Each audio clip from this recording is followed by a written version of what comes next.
আলহামদুলিল্লাহ। আসসালামু আলাইকুম। রব্বি ইশরাহ লি সাদরি ওয়াসির লি আমরি ওয়াহলুল উকদাতাম মিন লিসানি ইয়াফকাহু কওলি। প্রিয় উপস্থিতি, এতক্ষণ পর্যন্ত আপনারা আমাদের এই এলাকার বাংলাদেশ জামাত ইসলামের মনোনীত প্রার্থী জনাব রায়হান সাহেবের মুখে আপনার কথা শুনেছেন। আজকের এই অনুষ্ঠানের সম্মানিত সভাপতি এবং প্রধান মেহমান, যার অপেক্ষায় আপনারা অপেক্ষমান, আমি শুধু আজকে স্টেজে এখানে দাঁড়িয়ে আজ থেকে বিগত 23 বছর আগে এই স্টেজটি দাঁড়িয়ে আমার তখন থেকে আপনারা জানেন আমি প্রধান বক্তা, যিনি আমার চেয়ে ভালো জানেন, ভালো বোঝেন, ভালো সক্ষমতা জ্ঞানের দিক দিয়ে রাখেন, আমি তাকে অপেক্ষামান রেখে আমি কোনোদিন বক্তৃতার কোথাও দেই নেই। আমার এটা অতীতেই এটা আমার একটা অভ্যাস। এজন্য আমি আপনাদের কাছে আমার বলার কিছু নেই। আমি শুধু এতটুকু আপনাদের কাছে বলবো, সেটি হলো আমি একটি দলের আদর্শগত একটি দল করি, এটা আপনারা জানেন।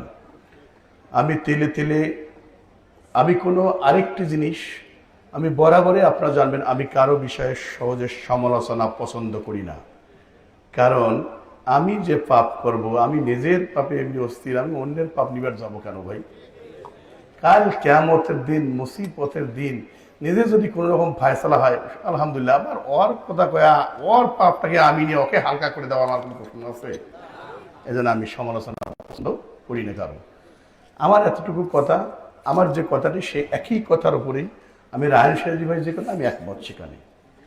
যেহেতু আমি দলগত আলাদা, আপনারা নিজেরা জানেন এই এলাকায় অনেক মানুষ বাইরের থেকে যারা আসে, রংপুর সিটি কর্পোরেশন কোথায় দেখেন, তারা সেখান থেকে চিন্তা করে ওই এলাকায় কি প্যান্ট পরা ভদ্রলোক নাই, আমার চেয়ে ভালো লোক নেই, রায়হান সাহেবের চেয়ে ভালো লোক নেই, ওই জায়গাগুলো সিলেক্টেড না হয় এমন একটা অবস্থা হয়েছে আগামী পার্লামেন্টের জন্য। দেখেন সব জায়গা থেকে এই জায়গাটাতেই হয়ে গেছে প্রার্থী সব। এটি অবাক লাগার বিষয়। আলহামদুলিল্লাহ বলেন। হ্যাঁ, কারণ নিজের দেখেন কোথার থেকে আসিয়ে কোন জায়গায় হয়ে গেছে, এটা কিন্তু বিশাল বিষয়। আপনি আরেকটি দেখেন, আমার যে দল, আসলে একটা পর্যায়ে তো ছিলাম একসাথে, এটা তো জানেনও যে এটা রাজনৈতিক ক্ষেত্রে আপনাদেরকে আরো ভাবে আমার বলার মানে নেই।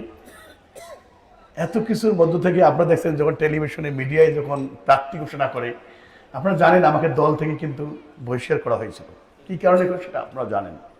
আবার সেই বহিষ্কারাদেশ উগ্র করে আমাকে হতাশাগ্রস্ত থেকে আল্লাহ পাক রাব্বুল আলামিন এমন পূর্ণ করে দিয়েছে, একে কড়ায় গন্ডায় যা লাগে সব দিয়ে দিয়েছে না?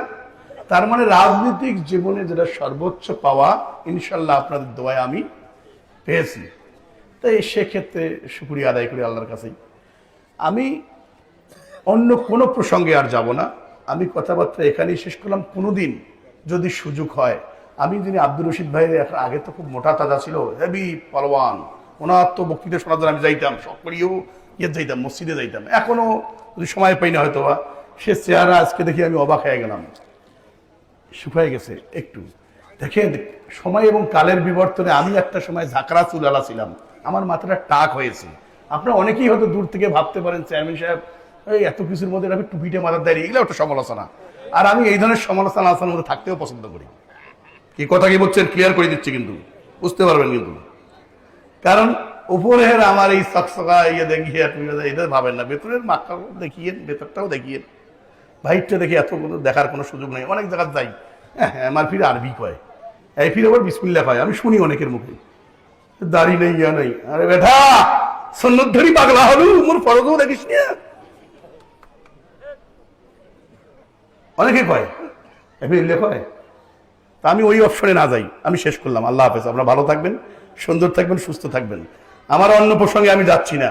সময় এবং কালের বিবর্তনে যখন আসবে, ও ভাইও চাবে, আমিও চাবো। আপনাদের বিবেক যদি বলে দেয় যে না, আমার বাড়ির পাশের ছেলে হিসাবে দীর্ঘদিন চেয়ারম্যান ছিলাম এই ইউনিয়নের, আপনার উপকার করতে পারিনি, এটা আপনার ছেলের করেছি, ছেলের নাই করি, আপনার নাতিরও করেছি। অনেককে জিজ্ঞেস করছি কার বেটা, মোর মা চিনবেন না। আর ওই তোর দাদি গো ছিলাম ভাই, বাবু ছিল তোর দাদা খায় ক। কারণ দুই যুগের কাছাকাছি আপনাদের পাশাপাশি আমি, আমার সঙ্গে সবাই জানেন, বলার কিছু আমার নাই। এজন্য আমি আপনারা ভালো থাকবেন, সুন্দর থাকবেন, সুস্থ থাকবেন। আপনার আমার জন্য দোয়া করবেন, আমি আপনার পরিবারের জন্য দোয়া করবো। আমার তৌফিক ইল্লা বিল্লাহ। আসসালামু আলাইকুম রহমতুল্লাহ। পরিশেষে রায়ন শিখে দিই ভাই মসজনে উসাইছে, ওমার জন্য উসাইছি, মুই যদি ফির আবার ওমার জন্য নাচাং মসজনে নাচাং, এটাও ত্রুটি ধরবেন। ঠিক আছে, ভালো থাকবেন, আল্লাহ হাফেজ।